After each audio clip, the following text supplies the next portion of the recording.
Although this is framed as the past within linear time, the legacies of these events continue to unfold to this day. As professor and author Christina Sharp reminds us, we are in the wake, living in the aftershocks of enslavement and empire that embedded dynamics of superiority and inferiority that many still navigate, duck, and dive between in order to live another day. It is normalized hostility that allows Black children to be shot when ringing a doorbell or playing in a playground in the US. And it is our lack of care for African children that allows them to work in unsafe conditions to mine the minerals that power our smartphones. We bear witness to aftershocks in England and Wales, where many mental health wards are overwhelmingly filled with Black and global majority bodies, despite us being a fraction of the population. We have felt the dehumanization, normalized suffering, and disposability that have been associated with melanated bodies within the global economic order for the last 5 centuries. Even those of us weighed and measured as exceptional or one of the good ones are not immune to this legacy. Respectability will not save us.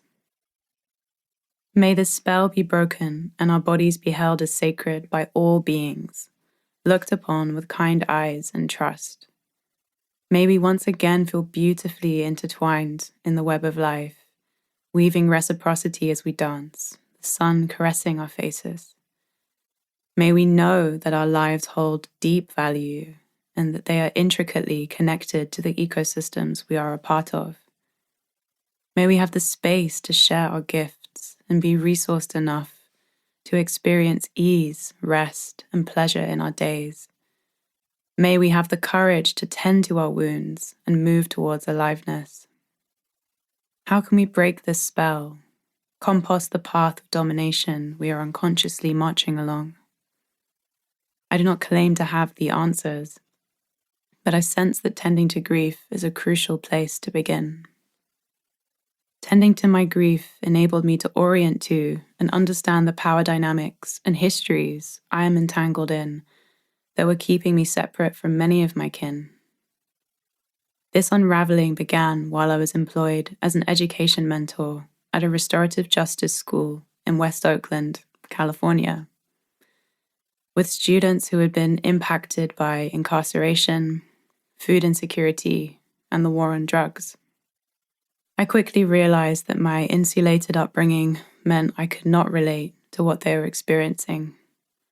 I could only humbly listen and follow their lead as to what support beyond academics could look like. I was raised in North London in a lower middle class, predominantly Black family in a majority white neighborhood, which was less policed and surveilled as a result. This environment afforded me certain benefits that improved my quality of life, such as clean air, accessible produce, and the safety to experiment with altered states within people's homes.